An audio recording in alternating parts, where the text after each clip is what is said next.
Assalamualaikum teman-teman. Saya Reski Wanita dari Universitas Muhammadiyah Yogyakarta. Di sini aku ditemani sama teman aku namanya Mbak Kartika. Hai. Oke, jadi di sini aku akan bikin podcast mengenai keuangan negara yang diatur dalam Undang-Undang Nomor 17 tahun 2003. Yang mau jelasin sedikit ya Kak. Sebagai negara yang berkedaulatan rakyat, berkedaulatan hukum dan menyelenggarakan negara berdasarkan konstitusi, sistem pengelolaan keuangan harus sesuai dengan aturan pokok yang ditetapkan dalam Undang-Undang 1945. Nah, menurut bab 1 pasal 1 ayat 1, keuangan negara adalah semua hak dan kewajiban negara yang dapat dinilai dengan uang serta segala sesuatu baik berupa barang yang dapat dijadikan milik negara berhubungan dengan pelaksanaan hak dan kewajiban. Nah, menurut pasal 3 ayat 1, keuangan negara dikelola secara tertib, taat pada peraturan perundang-undangan, efisien, ekonomis, efektif, transparan, dan bertanggung jawab dengan memperhatikan rasa keadilan dan kepatutan. Nah, ngomong-ngomong keuangan negara nih Kak, menurut Kakak sendiri apa sih yang udah diterapkan di Indonesia berdasarkan undang-undang? Kalau menurut aku sih ngambil dari contoh transparan ya Kak, situs yang bisa diakses oleh seluruh masyarakat Indonesia yaitu kemenku.go.id.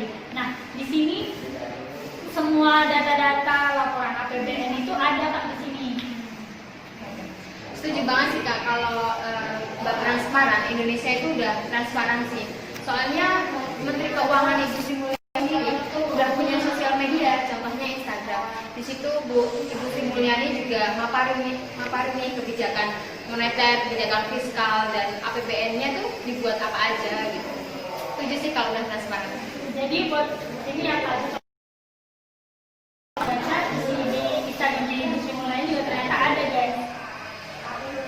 Ngomongin tentang ekonomi atau keuangan negara nih Kak, seperti yang kita lihat ya, perekonomiannya tuh keadaannya lagi nggak baik-baik aja, bukan cuma di Indonesia tapi juga di hampir seluruh dunia.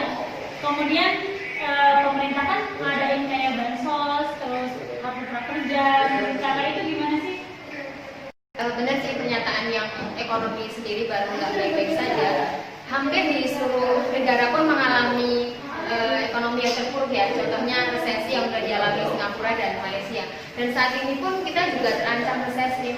Kalau melihat kebijakan yang udah dilakuin pemerintah Jokowi ya khususnya, itu tuh menurut aku ya emang udah baik kan stimulus ekonomi buat COVID, tapi emang dalam pelaksanaan di lapangan emang masih perlu pengawasan sih, soalnya banyak yang nggak tepat sasaran juga. Nggak tepat sasarannya gimana nih Kak? Misalnya nih, harusnya kan pemerintah ada kerjasama sama Menteri Pendidikan nih, soalnya yang kuliah kan emang nggak bisa ya daftar prakerja. Temanku yang kuliah itu ada yang dapat prakerja, padahal kan itu buat orang yang berkena PHK. Kak, selanjutnya, menurut pasal 6 ayat 1, Presiden selaku kepala pemerintahan memegang kekuasaan pengelolaan keuangan negara sebagai bagian kekuasaan pemerintah. Kemudian Presiden itu memerintahkan kepada Menteri Keuangan. Kalau keadaan gini, kalau misalnya dari atasnya segini kok jadi dari ke bawah, semakin ke bawah itu semakin menipis gimana? Kalau itu lebih ke penyakit lama sejak dulu ya, penyakit birokrasi di Indonesia, yaitu korupsi. Jadi di anggarannya dari pusat misalnya 1 juta, di lapangan buat pembangunan jalan misalnya nanti cuma 50 juta. Itu sih Kak. Ya, kayak korupsi gitu ya Kak. Iya. Nah, kalau ngomong korupsi, di pasal 33 pun sudah diatur tentang pemeriksaan pengelolaan dan pertanggungjawaban keuangan negara. Nah, itu apakah sudah cukup untuk mengingat kayak buat pengingat yang para koruptor ini? Sebenarnya semua undang-undang itu pasti diaturnya baik ya Kak, tapi dalam realisasinya banyak yang melakukan kejahatan. Misalnya kamu udah terbukti korupsi nih, nanti sampai di kehakiman nanti hakimnya disogok. Jadi misalnya ada sih koruptor yang misalnya melakukan korupsi dihukum mati, tapi di Indonesia nggak pernah tuh. Ya itu sih emang kelemahannya. Jadi seperti iya, emang benar banget. dan juga menurut saya sih tergantung orangnya ya kayak biarpun udah ada hukum, kalau kalau mereka nggak tahu hukum ya Sama aja. ya. Seperti itu teman-teman. Mengenai hukum pidana, memang udah diatur kan Pak dalam undang-undang ini? Pidananya itu terdapat pada pasal 34 berisi ancaman hukuman kepada pidana penjara denda kepada menteri, pimpinan lembaga, gubernur, bupati, wali kota, atau bukti melakukan perjalanan atau kegiatan anggarannya itu sendiri.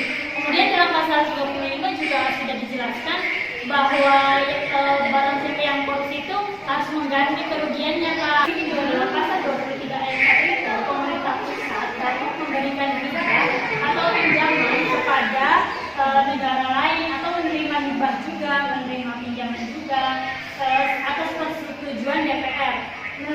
Jadi gimana sih tentang hal seperti itu? Sebenarnya pengaturan utang di Indonesia itu udah jelas ya, udah diatur dan diperbolehkan pemerintah itu melakukan hutang untuk khususnya pembangunan ekonomi di Indonesia. Tapi dalam realitanya itu tadi Kak, balik lagi ke masalah penyakit pemerintah kita di korupsi.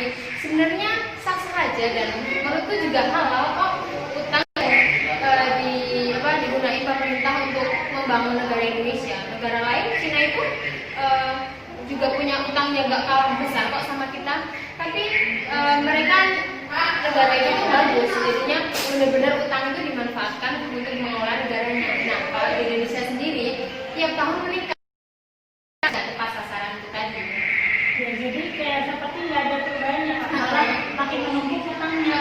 Perubahannya ya sedikit itu tadi, padahal kita utangnya juga besar, padahal dari dulu belum lunas. Ya, jadi oke guys, jadi udah podcast kali ini udah selesai dan terima kasih buat Bang Artikal yang ada di sini. Jadi kesimpulan yang aku dapat untuk di Undang-Undang Nomor 17 Tahun 2003 ini sudah mengatur keseluruhan tentang keuangan negara dari mulai pengertiannya, kemudian juga ada yang mengatur APBD dan APBN, kemudian ada yang mengatur hukum-hukum jika ada penyelewengan. Pokoknya dalam terus juga, oh ya aku belum nanya ini Kak, kegiatan Kakak selama pandemi ini apa sih?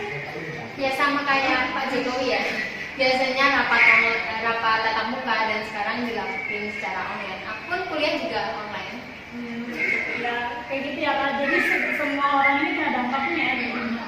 Oke, kalau aku sih pesan buat teman-teman di luar sana tetap jaga kesehatan, tetap ikuti patuhi protokol kesehatan. Dan jangan lupa tetap produktif ya sebagai generasi muda.